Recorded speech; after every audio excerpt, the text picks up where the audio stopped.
Hello सबैलाई। आज चाहिँ हामीले फिस फ्राईको रेसिपी लिएर आएका छौँ।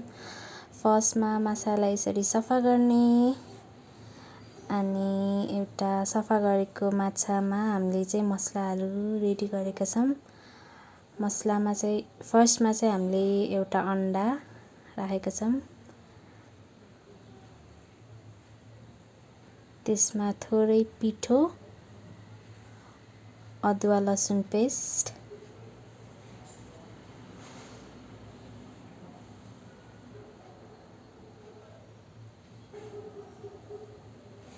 अनि जिरा धुलो,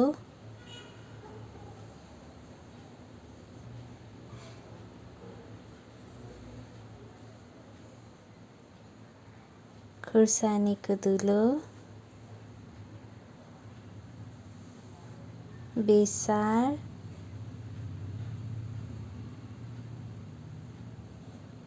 नुन,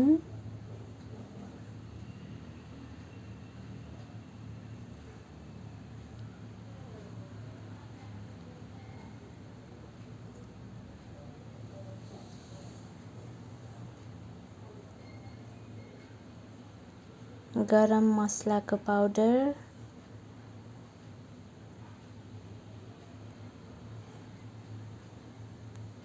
यो चाहिँ अदुवा लसुन नपुगेर फेरि पिसेको है पिठो हो। यो चाहिँ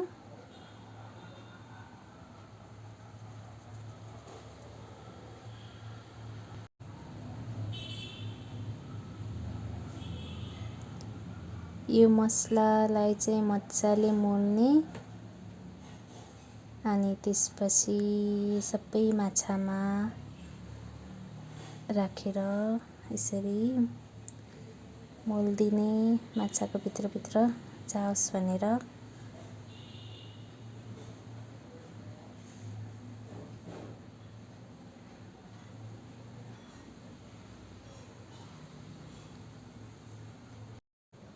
कलर चाहिँ एक थोपा मात्रै हाल्यौँ हामीले यसमा।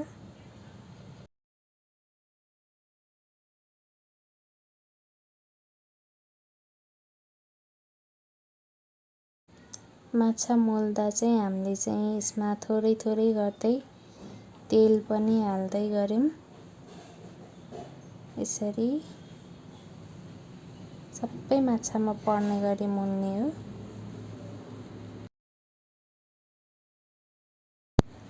सबै माछामा यसरी मसला जाने गरी हालेपछि हामीले चाहिँ यसलाई चाहिँ 1 घण्टाको लागि चाहिँ हामीले रेस्ट गर्नको लागि राख्यौँ अनि यसमा थोरै कागती पनि हाल्यौँ।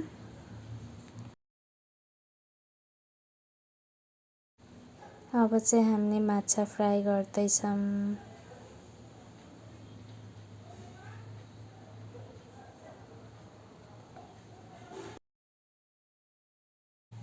यो चाहिँ अब खानको लागि रेडी भयो। Thank you for watching.